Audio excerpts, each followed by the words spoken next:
एक अमीर की इज्जत और एक अमीर को अपनी इज्जत बहुत प्यारी है। एक गरीब की जान भी चली जाए तो अमीर के शौक से बढ़कर नहीं होता। ये किस्से हैं, ये कहानियां हैं और ये हकीकत भी है। भी किसी भी मुलाजम बड़े आदमी के खिलाफ एफआईआर नहीं लगी, ख्वाह लोग प्रोटेस्ट भी किए। बहरहाल ये किस्से, कहानियां और हकीकत भी है। वक्त आ गया है, पड़ाव है। 8 महीने मुझे हो गए, मैंने काम कुछ नहीं किया। ये सच्चाई है, क्योंकि जम्मू कश्मीर के यूटी में काम करने वाला एक सरकार में बैठा एक शख्स हूं, एक एमएलए हूं। 8 महीने मैंने कुछ भी नहीं किया, मैं झूठ नहीं बोलूंगा। एमएलए बनने के बाद मैंने अब ये किया वो किया, जो चीजें हैं वो जो मुझसे हो सकी मैंने किया। चाह तो बहुत थी करने की, लोगों ने बड़े शौक से, बड़े लाड से, बड़े प्यार से, बड़ी उम्मीदों से मुझे वोट दिया। मैं जानता हूं वो रातें, वो लोगों का चलना, वो मेरे साथ खड़ा होना और फिर लोगों का शौक ये कि महराज एमएलए बन जाए, ये लोगों का शौक था। हमारा शौक जानने के बाद उन लोगों को मेरी हमदर्दी हुई और जब मैं बना, मैंने कोशिश की। ना मेरे पास पैसा अभी तक आया और ना ही एडमिनिस्ट्रेटर को चलाने का मौका मिला। अब मुझे एक बात बता दीजिए, मैं एमएलए तो बना, पर बना किस लिए, किसके लिए हूं मैं एमएलए? अभी तक ना। आज जब मैं बोला तो इनको तकलीफ होगी और हद तो तब खत्म होती है, ये लोगों के हक में काम करने वाले लोग हैं। अच्छा, ये बहुत बड़ी बात आपने बोल दी, हम तो लोगों की खिदमत करते। अरे एक दिन तुम्हारा न होना कितने लोगों पे भारी पड़ गया। अगर आपको हमदर्दी लोगों की होती, आप काम करते और कार्रवाई की मांग करते। आप इतने लोगों को छोड़कर अपनी जात की बात, बहुत तकलीफ हुई आपको, है मैंने बोला। मैंने आपको बोला और आपने अपनी जात की हैसियत को बाकी रखने के लिए, झूठी हैसियत को बाकी रखने के लिए मेरे लोगों का आपने चेकअप नहीं किया। आपने पूरा पूरा 1-2 घंटा वहां पे लाइन में लगवा कर उनकी पर्चियां कटवाई और फिर उसके बाद ओपीडी में काम नहीं किया। और आपको लगता है सैलरी मिलेगी, आप अपनी सैलरी और उसके बाद आपने फिर अटेंडेंस की है। अच्छा, और आप बोलोगे हम लोगों की खिदमत करते हैं। एक आदमी जब पूरा दिन मजदूरी करता है ना, तो शाम को उसको हिम्मत नहीं होती है ओवर टाइम लगाने की, पता कर लेना। लेकिन तुम इतने बड़े काबिल हो, इतना आपको लोगों की फिक्र है, आप 10 to 4 ड्यूटी भी करते हो, उसके बाद ओवर टाइम भी निकालते हो, रात भर वहां पे वो नर्सिंग होम चलाते हो। वाह, कितने बहुत बड़े महान हो आप लोग, इतनी फिक्र। अरे तुम दिन भर सोते हो, शाम के वक्त है उधर चले जाते हो, किसको पता है, किसको पता है वहां पे क्या? और आपको सबूत चाहिए। अरे कितने लोगों को तुमने वहां से उठा उठा कर वहां पे ले रखा है। और हद तो तब खत्म होती है जब एक आदमी यहां से 60 किलोमीटर 80 किलोमीटर जीएमसी में पहुंचता है ना, जीएमसी में। कल आ रहा हूं मैं, 2 आदमी मुझे नहीं चाहिए। मैं तो चाहता हूं जो प्राइवेट लोग हैं, जो डॉक्टरी का इल्म रखते हैं और जो यहां से इस पेशे से रिटायर हो गए, वो लोग आए। मैं ओपीडी को चलाऊंगा, तनख्वाह का इंतजाम हम करेंगे। हमारे इतने लाखों लोग हैं, वो खुद इकट्ठा होकर पैसा डोनेट करेंगे और जीएमसी को चलाएंगे, ओपीडी को। तुम्हें क्या लगता है नहीं चल सकती है? तुम्हारे अलावा चला सकते? अरे डॉक्टर को थोड़ा सा ये हो गया, वो तो ज्वाइन ही नहीं करता है। अरे मत करो, तुम्हारे 40 होने से लोगों को शक होता है वहां पे डॉक्टर है, तुम तो ऐसे भी नहीं बैठते हो।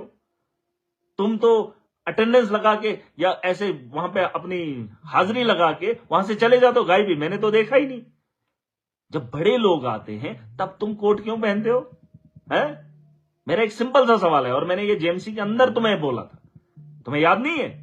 मैंने बोला था तुम्हारी पहचान सिर्फ इसलिए जरूरी है ताकि लोगों को पता चले तुम डॉक्टर हो, तुम सेलिब्रिटी नहीं हो। मैंने कहा था आप नेम प्लेट लगा लीजिए। अरे स्टाफ भी तो लगे कि आप इस घर में बैठे होते हो अपने बच्चों के साथ, हैं? तब तुम्हें पता नहीं है। और तुम नौकरी छोड़ क्यों नहीं देते? सीधा छोड़ दो ना, बहुत सारे डॉक्टर छोड़ देते हैं, वो प्राइवेट में एक बहुत बड़ा नाम कमाए, चले जाओ ना। मैंने कब बोला आपको आप वहां रहो? चले जाओ, छोड़ दो, नौकरी नहीं करनी मत करो। अगर नौकरी करनी है, अगर सैलरी लेने 10 to 4 वहां पे बैठना है और नेम प्लेट डालनी है, आपको आई कार्ड डालना है, आपको कोड डालना है। बस ये मेरा फंडा था। 8 महीने से लगातार मैंने आपको बोला, आप नहीं समझे, नहीं ना समझे। अब तुम्हें प्रोटेस्ट करने का अंदर कोई अधिकार नहीं।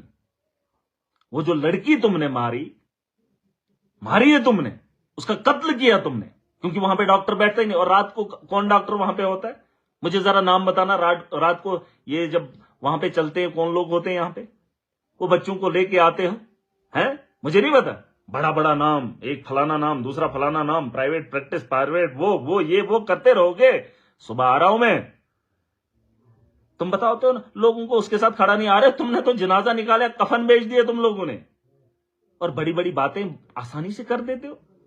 अरे उसको पूछ लो ना मैडम को कितना पैसा लेती हो वहां, जो काम वहां करते हो उसको यहां करने में क्या दिक्कत है? इंसानियत के लिए कर भी लेते, कर भी लेते। अरे इतनी कंप्लेंट है उसके खिलाफ है, कोई कार्रवाई नहीं। और आज इनको तकलीफ हो रही है, पूरा तन मन धन से इनको समर्थन दे रहे हैं पूरे जम्मू कश्मीर के डॉक्टर। हाँ जी, आपको तकलीफ क्यों हो रही है? तुमको क्या लगता है हम लोगों को लूटने देंगे? अरे तुम्हारा काम है, तुम डॉक्टर, तुम्हारे अलावा यहां बेरोजगार इतना है, एक आम आदमी पढ़ लिखने के बाद झूंझ रहा है, तुम्हें ठप्पा क्या लग गया और तुम उस ठप्पे का इस्तेमाल करके कुछ भी करोगे? अरे शर्म हया है आप लोगों को? बाकी है कुछ? अगर तुम्हें बाकी नहीं है, सबक मैंने कहा मैं सिखा कर जाऊंगा, और तब तक मैं छोड़ूंगा नहीं तुम्हें। काम अपना करो ईमानदारी से। अगर नहीं कर सकते हो, वो हॉस्टल आपका नहीं है, मैं रन करवाऊंगा, मैं जानता हूं। अरे गवर्नमेंट बिल्डिंग है, तुमसे नहीं हो सकता है, मैं प्राइवेट हायर कर लूंगा। और वो जो ज़हीन और काबिल लोग हैं उनके पास मशीनरी होगी, बैठने की जगह होगी, ओपीडी में चलाऊंगा। तुम अपना आपको 30 मार खान मत समझो। खुदा की खुदाई के बाद तुम अपने हाथ में ये सारा तामझाम मत लो। और तुम्हें मेरी बातों से नहीं, हम कोट नहीं पहन सकते। क्यों नहीं पहन सकते? तुम्हारे माथे पे लिखा है तुम डॉक्टर हो, हैं? जब कोई बड़ा आदमी आता है तब क्यों पहनते? क्यों पहनते भाई? मैं पूछना चाहता हूं। जब बड़ा आदमी, बड़ा फंक्शन, हाँ भाई, तब उस दिन कोट, हम डॉक्टर हैं। आम आदमी को पता होना चाहिए, बड़े आदमी को नहीं। और आम आदमी झूंझता फिरता है। अरे नर्स का जो काम है वो करे। उसको हर स्टाफ के, मतलब मेडिकल कॉलेज के अंदर जो जितना भी स्टाफ है उसका पता होना चाहिए कौन सा है। आपको प्लेट लगानी, मैंने बोला था, चाहे प्रिंसिपल को पूछ लो, मैंने बोला था प्लेट लगानी है लगाओ, आई कार्ड डालना है डालो, कोट डालना है डालो, मुझे पहचान चाहिए तुम्हारी। इसलिए नहीं कि मैं चाहता हूं कि तुम्हारी कोई इज्जत में कमी आ जाए। तुम्हें तब तकलीफ होती है, मीडिया में बोलो तब तकलीफ होती है। अरे एडमिनिस्ट्रेटर से काम कराना चाहूं वो नहीं मानता। पैसा मेरे पास है नहीं, 8 महीने से गाड़ी चला रहा हूं, बस तनख्वाह सैलरी ले रहा हूं, बस यही, इसी नेतागिरी के लिए। अरे गरीबों के सपने हैं, लोगों की उम्मीदें हैं मेरा इससे, और माफिया को जड़ से खत्म करना ये पेशा है हमारा, और ये शौक भी है हमारा। तुम्हें लगता है नहीं?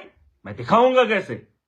और तुमने कहा सबूत, एविडेंस चाहिए। 180 रुपए के कप की बात क्यों नहीं हुई? मीडिया ने सवाल क्यों नहीं पूछा? और वो मीडिया जो डोडा के अंदर बैठकर फिर बातें करते। अरे तुमने कितनी बार कवर किया, तुमने कितनी बार कहा जीएमसी के अंदर धांधली है, आज क्यों नहीं पूछे वो सवाल जो हमने उठाए? पूछना था ना 180 रुपए का कप क्यों, किसने बेचा, पूछना था। अरे मीडिया को यह भी पूछना था, यह भी पूछना था कि मशीनरी अगर आपने 1.5 करोड़ की खरीदी है 3 साल पहले, तो उसका इस्तेमाल क्यों नहीं किया? यह पूछने का अधिकार आप लोगों का नहीं था? पूछना था। आपको यह भी पूछना था वो लड़की की मौत हुई थी, उसमें किसकी लापरवाही है? अरे अगर डॉक्टर को पता था ये, क्यों नहीं करेंगे? अरे इनको कौन पूछेगा? आप मुझे बता दो, आज तक किस आदमी के खिलाफ कार्रवाई हुई है?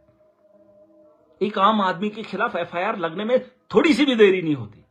और ये प्रोटेस्ट करें, ये कत्ल भी कर दे, इनको सबूत चाहिए। अरे कितने सबूत चाहिए? एक आदमी की आपने आंख निकाल दी। अगर आपको पता था इसकी आंख डैमेज हो सकती है तो पहले बता देते, आप तो इसका इलाज कर रहे थे। आपको सबूत चाहिए। कितने सबूत हैं? जरा लोग बता दो इनको कि कितने लोगों को इन्होंने शिफ्ट किया, और कितने दलाल इनके अंदर हैं हॉस्टल के अंदर जो रन कर रहे हैं, और जो आप लोगों को बताते हैं कि कहां से दवाई लेनी है और कहां पर आपको जाना है। अरे 22,000 रुपया डिलीवरी का, अगर ये लोगों का बच जाएगा ना तो उसका महीनों का खर्चा बन जाता है। और तुम गरीब की चमड़ी उतार देते हो, उसके माल मवेशी को बिकवा देते हो, उसकी एक इलाज करने, पथरी का इलाज नहीं हो पाता, महीनों की डेटें होती है। अल्ट्रासाउंड की 6 महीने की डेट क्या कर रन करते हो? पट्टा डालने में क्या बीमारी है? और अगर आज कि ये मुश्किलों से लड़ना आपके लिए आसान नहीं होगा। हर आदमी बीमार हो जाएगा, हर घर में बीमार होते हैं, और हर आदमी, नर्सिंग होम की मैंने बात की, क्यों रन कर रहे हो? अरे यहां एक आदमी दिन को अगर 4-5 घंटे काम करेगा ना, शाम को हिम्मत नहीं होती है। अरे तुम इतने काबिल हो कि रात भर जेम्स पूरा वह नर्सिंग होम चलाओगे, क्या बात है। और आप कह रहे हैं कि हमने किसी को नहीं बोला। अरे हजारों लोग, ये क्या, ठीक है मैं झूठ बोल सकता हूं। अरे मैं आपके हॉस्टल में कभी इस तरीके से नहीं आया, किसी बीमार को लेके एक आध बार आया हूंगा। अरे इतने लोग जो लिख रहे हैं वो क्या बेवकूफ है? आपको प्राइवेट प्रैक्टिस करनी है करिए, लेकिन 10 to 4 जो आपका वक्त है, जो आपका काम करने का वक्त है, जिसकी आप सैलरी ले रहे, मुझे वहां पर चाहिए। वरना अगर आप इतने काबिल हैं तो छोड़ दीजिए, छोड़। सुबह की तैयारी कर लो, आवाम को बता रहा हूं, मैं तो जा रहा हूं हजारों आवाम का वोट लेके, मैंडेट लेके, लेकिन मैं चाहता हूं आवाम इसकी गवाह रहे। जो आज तक हुआ वो खत्म, और जो आगे होगा एक बेहतर कल है। आज मुश्किलें आवाम को हुई, कल भी होंगी, 2 दिन होंगी, 3 दिन होंगी, मैं इंतजाम करूंगा। लेकिन जो अपनी ड्यूटी नहीं करेगा उसे महराज वहां पर रहने नहीं देगा। अरे ऐसे भी 40 लोग होते, नाम में है 40 लोग, वैसे दिखते नहीं है। अगर कोई किसी को दिखा होगा, कोई डॉक्टर मुझे बता देना, नहीं दिखते हैं ये लोग। अरे आज अगर नहीं होते, अंदर प्रोटेस्ट नहीं करना, सड़क पे चले जाना, जीएमसी खाली कर देना। जिसको जाना है बाहर, अंदर नहीं। वो मेरी प्रॉपर्टी है, वो मेरे आवाम की है, तुम्हारी दादागिरी नहीं है वहां पे। मैं आखिरी, और तुम 48 घंटे और बढ़ाएंगे? अरे बढ़ाने क्या है तुमने? छोड़ दो ना, नौकरी नहीं करनी है, जाओ चलाओ प्राइवेट, इधर नहीं। तुमने खुदा की खुदाई को हाथ में डाल के रखा है, और तुम्हारे सवालों के जवाब मुझसे मांगो। और जिन लोगों को तकलीफ, मैंने पूछा था आपको 180 रुपए का कप तुमने क्यों लिया? गवर्नमेंट के खजाने को लूटने का बड़ा शौक है? और जो मैंने दुकानदारी की बात बोली, क्यों दुकानें खोल रहे हो? अरे एक डॉक्टर हर जगह से कमीशन खा रहा है, हर जगह से, कोई नहीं पूछेगा। और जो डॉक्टर ये काम करता है उसको तकलीफ होगी। अरे तुम तो अपने बच्चों के लिए पैसा इकट्ठा कर रहे हो, किसी की जान भी बचा लो, क्योंकि वो अपने बच्चे का मुस्तकबिल बेचकर तुम्हें खिलाता है, और तुम्हारे बच्चे उससे बढ़ेंगे क्या? अरे किसी गरीब के साथ सहारा बन के देखो। ठीक है, कोई एक आध कर भी सकता हो, अच्छा भी करता है, लेकिन तुम तो कमी करते ही नहीं हो। जो नॉर्मल डिलीवरी, उसको सीधा शिफ्ट, सीधा जम्मू के लिए शिफ्ट है। फिर एम्बुलेंस की बात आए, एम्बुलेंस ही नहीं।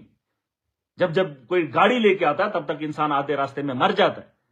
कल का प्रोग्राम है, कल चले आना, महराज आ रहा है, हिसाब चुकता करूंगा, और जो उन्होंने बनाया उसके पूरे डॉक्यूमेंट्स चेक करूंगा, उसकी देखूंगा वो लैब कैसा, वो जो नर्सिंग होम चला रहा है ना, किसके जिम्मे के अंदर वो नर्सिंग होम होना चाहिए, क्या वो सारे इक्विपमेंट उसके पास हैं?